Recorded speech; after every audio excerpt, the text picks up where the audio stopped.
right, hello, welcome to the storm update. It's about 12:35. By the time I get done with it, it'll probably be closer to 1, so I figured let me get started. It's now in the middle of Suffolk County now. It looks like maybe the winds might have died down with that squall line a little bit as it entered Suffolk, because you noticed that when we go back earlier, let's do a radar rewind here for a moment. Let's rewind the radar.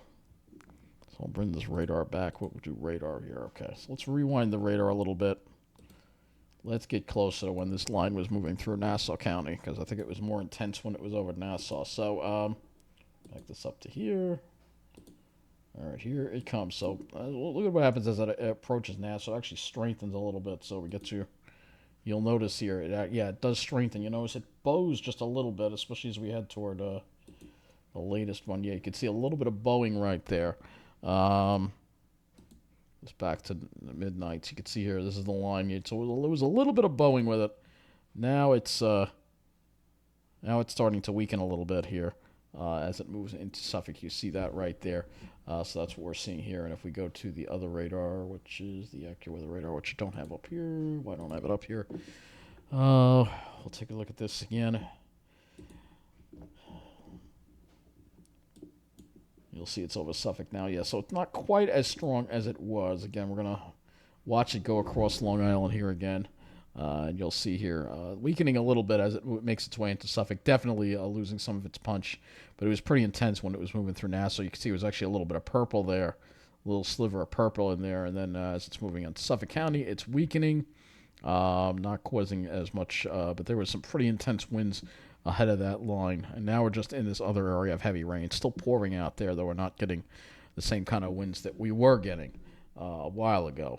Let's go to the latest with the power outage situation here. So we're up to over 6,000 outages now on Long Island. So that line is definitely 6,000 customers without power right now, which still isn't as bad as I thought it was going to be.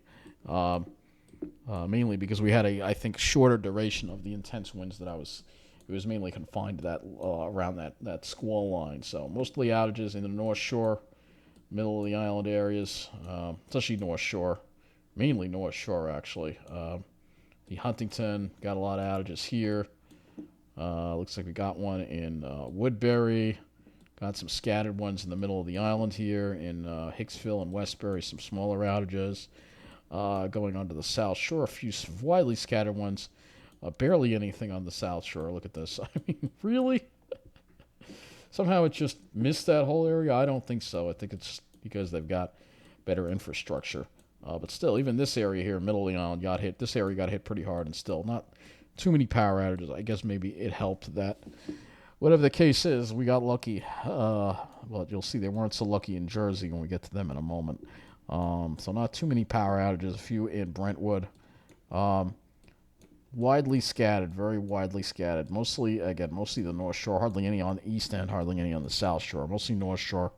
You pull that out there. Mostly North Shore, middle of the island.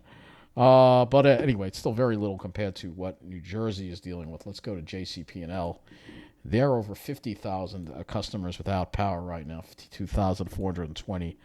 A lot of they were hit harder, I think, by the wind than we were, and you'll see here they've got a lot of power outages all over it. This is just JCP&L that we're looking at here, but if we go outages by county, you'll see here that hardest hit is Monmouth. They have 23,517 there. Ocean County 11,717, and those are the hardest hit areas. But if we go to Power Outage US, which we'll go to next, look at the state of New Jersey. In the entire state, we have 121,800 people without power, and that's mostly in that southwestern part of the state. Be Atlantic City Electric here in this area here. This area seems to have been hit the hardest, actually. So this area right here, that I believe is Atlantic City Electric, and we'll actually have to go to their website as well. In New York, you can see it's mostly the northern and western parts of the state. Really seeing a lot of outages here. A lot of outages in these areas due to the high winds. Really big problems in there. And I guess when we look at the electric companies affected, Con Edison is 10,632 without power. National Grid, 89,357. NYSEG, 71,416. And Rochester also being hit a little hard too. But those are the hardest hit areas that we have here in New York. And New Jersey, again, looking at the electric companies here, hardest hit is First Energy, followed by Atlantic Sea Electric, followed by PSE&G. So these are the areas that are getting hit very hard by all this wind and rain that we're seeing. So we have to talk about the rainfall. I know I've been talking a lot about the winds, but all right, we have some wind gust and rainfall reports. Let's go to the wind gust reports here. These are the latest right now. This was as of 11:48. In Stamford, they had a wind gust of 60 miles an hour. Let's see. There are only a few here. They're of note. Teterboro got up to 55 miles an hour. There's a wind gust of 53 in Oyster Bay, 51 in the Bronx. But I'm sure there will be much higher numbers. It's all very preliminary right now. Well, let's go to the weather and hazards map. I think this will actually tell us a better deal. You can see they're still reporting. This was as of 11:10, but they had a wind gust up to 55 miles an hour at Hofstra. So, yeah, very intense wind gust there being reported. Let's go here at iSlips here and see if they got a strong wind. They had a 45. I'm surprised that's all they got to. It's a line weekend as it moved east. But in Nassau, it was definitely stronger. We've got a 48-mile-an-hour wind gust now at Shirley. So they're getting into some of those stronger winds. Look at how low that pressure is, 29.22 inches. Very low, very low.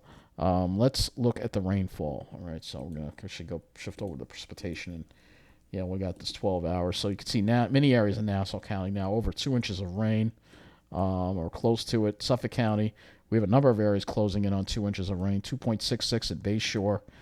So, yeah, and it's still raining. So some areas, I think some areas are going to see over 3 inches of rain when all is said and done. Parts of Long Island for sure. And this isn't, like I said, this isn't even all of it. So we'll get into more of it later, I think, with the rainfall. We move into New Jersey here. You can see there are higher amounts here. Look at even some 3-inch amounts here. 3 inches at Coyle Field. So that's incredible right there. And like I said, it's still raining. We're not done with it yet. We're not done with it yet at all. See some areas in the Hudson Valley also over 3 inches. So let's now go to the rivers and lakes maps. Flash flood warning still in effect for Nassau County. It looks like they still got the flash flood warning in effect. I think it might be for more than just Nassau. Let's see. Flash flood warning went for Nassau County. That was due to that storm we had, but apparently they have not issued it for Suffolk. High wind warning remains in effect. Look at all these flood warnings still in effect for inland areas, flash flood warnings, river flood warnings, coastal flood warnings, storm warnings for the ocean. Again, this is the radar. That line moves east there. There could still be some pretty heavy rain with that. Let's go to the satellite image and look at our storm again. And you can see, again, there's the back edge moving through. Look at that. That's just one incredible atmospheric river right there you're looking at right there. I mean, that's incredible. We'll just look at this over here for a moment. Just get an idea. Just take that in. Look at that. I mean, you see the connection all the way to the tropics with that. That's absolutely incredible. So let's go now to the rivers and lakes data viewer. So that's what we want to do next. And we're going to take a look and see how we're doing here, because I have a feeling now we've got 39 gauges in flood now. 39 gauges now reporting flooding conditions here. So look at a lot of these are red, especially in Jersey. Barnegat Bay near Bayshore is way up into approaching major. They're in moderate flood stage going to major. Barnegat Bay and Mantoloking also near major flood staging as well. So they're going to have some severe flooding in some of these areas along the Jersey shore as well. Let's go to Long Island. We have the Great South Bay at Lindenhurst. Not as bad, but we'll have to see what happens. The worst of that rain is yet to really get into our rivers. And now we're going to New Jersey. These are the areas that are really going to have to deal with a lot of major flooding. Saddle River already at moderate flood stage.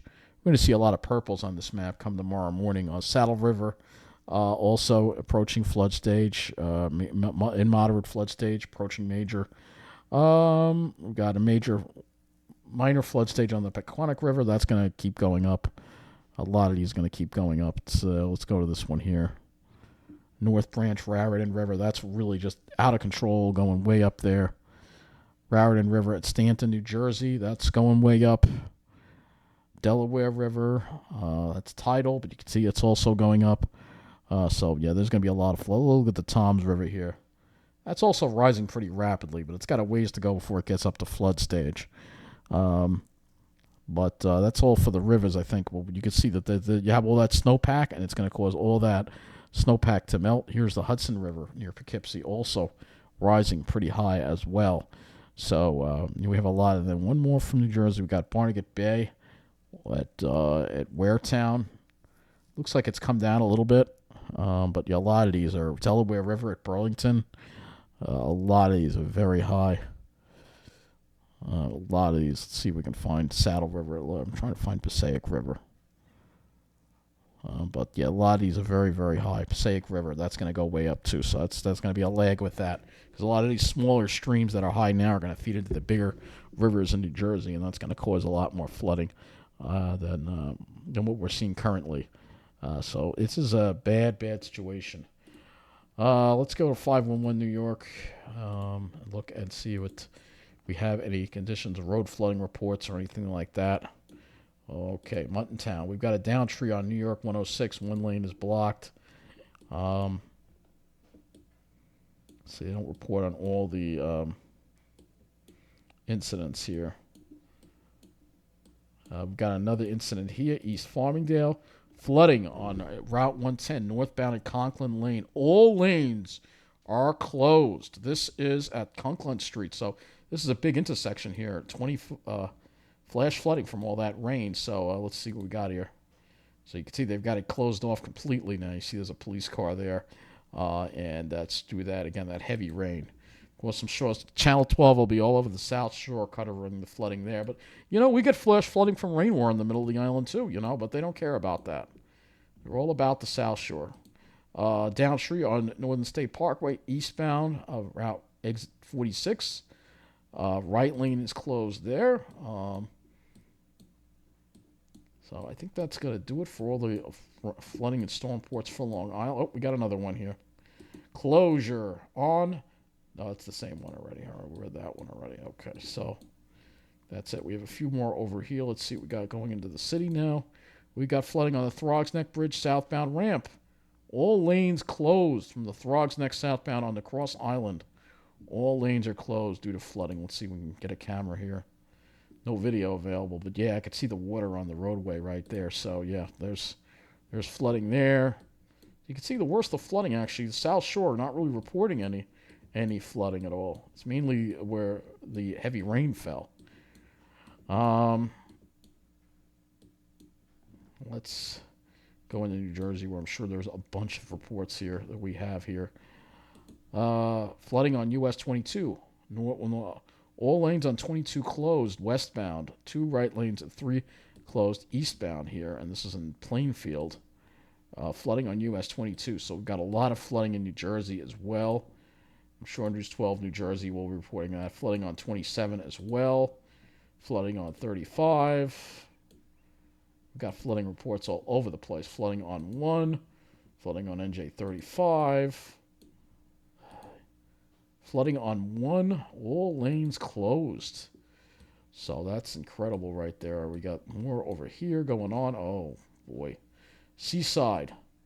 Flooding on NJ 35 northbound south of New Jersey 37. All lanes are closed. Flooding on NJ 37. So it looks like a lot of flooding in New Jersey right now. On the Jersey Shore as well. Flooding on NJ 35 spur southbound Strickland Toms River. All lanes closed. So yeah, there's some really severe flooding along the Jersey Shore as well.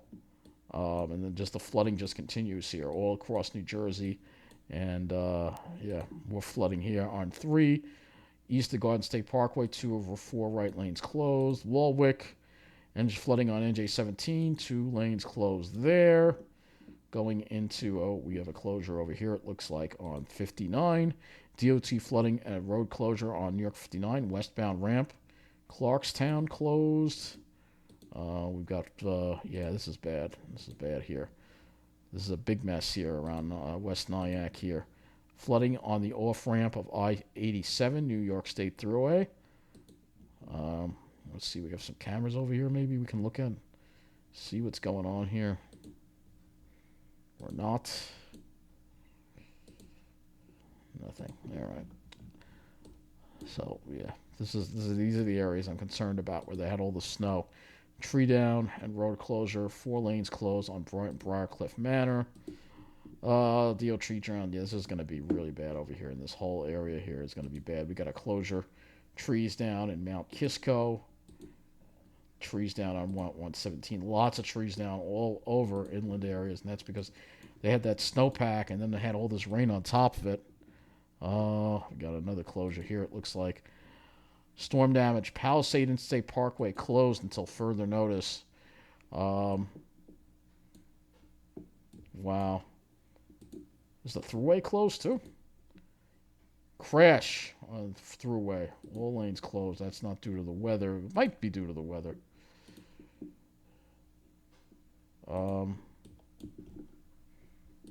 This is going way upstate now, but you can see the damage that's going on. Flooding all lanes. This area is going to get absolutely hammered with the flooding, and the worst is yet to come in a lot of these areas in New Jersey with the flooding. We are in a state of emergency. In a lot of areas. New Jersey and New York have declared states of emergency, as well as Nassau and Suffolk have declared states of emergency as well because of this. Let's refresh the PSCG Long Island outage map here. Over 6,000 now without it. 6,360. I'm surprised it's not worse. I really am. Very fortunate that I thought we'd be looking at like at least 50,000, if not more. But like I said, it was a brief. It didn't last long enough. I think that's part of it to really cause too many issues. On the railroad, we have Oyster Bay branch still suspended due to that down wire in Glen Cove and delays due to weather-related signal trouble near Bethpage, Wyandanch, and Ronkonkoma. Again, there's infrastructure on the main line to not handle the rain. It's just not high quality. Babylon branch is doing fine, of course. This is just part of what I'm talking about with this mainline project. It's just not going to be resilient to storms. Oyster Bay branch still suspended between Oyster Bay and Mineola. There's buses being provided, so they do have buses available for people, which is good. So they're not leaving people stranded, at least, and that's good news in regards to that. All right, let's look at our Squall line again here and see where it is. You can see it's in Suffolk County. Still looks pretty heavy. You still see we got plenty of heavy rain falling over our area. Still plenty of heavy rain. I want to look at a few weather stations now. So let me go to the Wonder map here, which we haven't used in a while. Just put precipitation. Of course, this is just the precipitation since midnight that's being displayed on here. Not anything else, but I just want to point this out. We'll go over here. Carl Place, and I'll change this. We'll look at it because there's going to be a chart. I can go to yesterday's weather and we can look at when that moved through that line. So we're going to move this back to yesterday's statistics. So you can see the rainfall rates here. Should be precip rate. Let's see what we got here with that cell. Reporting 0.43 inches an hour. I guess that's an hour, half an inch an hour. I think that was way over that. Way over that. Let's find another station here. Be a little more accurate here. Or we could look at Suffolk County where the Squall line hit and show it. Let's go look at Suffolk County. And these are the rainfall amounts since midnight. Yeah, they've got another inch, 1.15 inches here in Central Islip with that line, just with that line alone. All right, so that's pretty crazy right there. So let's look at this.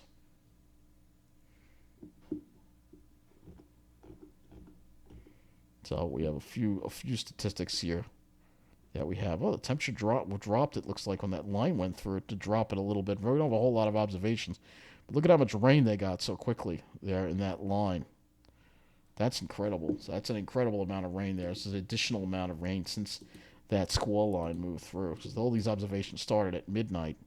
Babylon also almost over an inch of rain in Babylon here. 1.13 being reported at Babylon Village. I'm going to be checking out that Carl's River tomorrow, or should I say later today, because I'm sure that is going to be absolutely insane to see.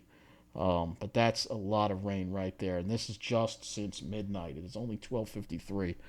These observations are so. They've gotten 1.13 inches of rain, and then if we go to the weather station for Babylon Village, All right. So they've gotten 1.12 inches of rain, and we go to yesterday. That's going to be on top of 1.42 inches. So, yeah, they're going to have over 3 inches of rain by the time all is said and done. Let's see. Peak wind gust being reported there was 26.2 miles an hour. Go back to today, 22.8. I don't know if they've got the strong winds like we got, but you saw the video and you saw how strong those winds were with that squall line. It was pretty intense. Just the roaring sound it made when it came through was absolutely incredible to see, for sure. So really, really incredible to see. All right, the power outage number just jumped again on PSCG Long Island's power. We're up to now almost 7,000 customers now without power.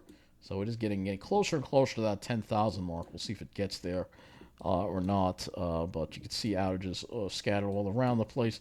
Mostly North Shore again. Looks like they did restore power to part of Port Washington North. We have a really big outage here in Laddingtown, just a huge outage here.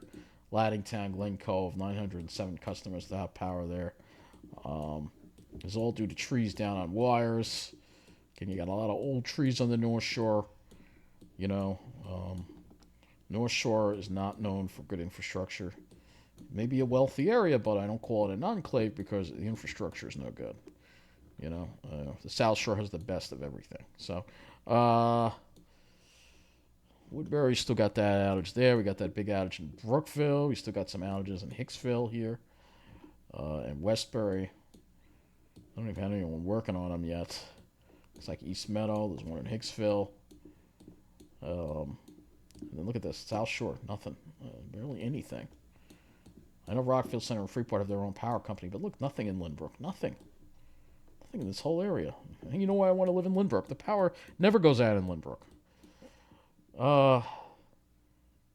Hardly anything in America Belmore either. Massapequa, nothing. Babylon, oh, it's not until you make your way north and you start seeing some more outages as we get to it. Brentwood and Suffolk County. It looks like there's one over in Nissaquag. Like I said, as this line moves east, looks like there is one in Patchogue. It's interesting that they're already working on that. It seems like, what's interesting is I'm looking at it, they seem to be working on the power outages that happen more in the South Shore and the North Shore, but the ones that are in the middle of the island, when you see that little hat, that means they're working on it, but when you don't see the hat, it means they're not working on it. You'll see a lot of these, they're not in the middle of the island, they're not working on at all. So, not a surprise there.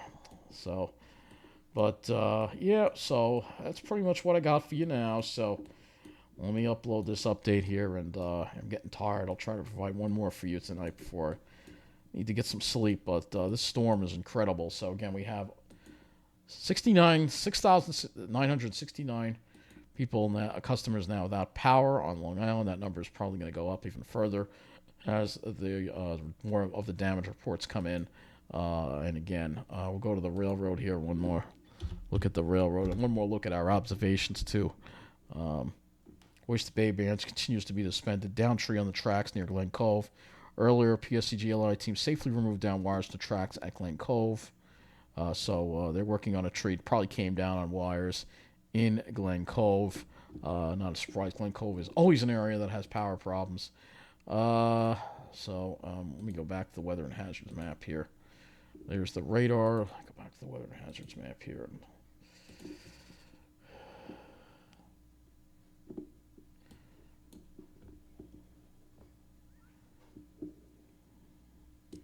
Get the observations.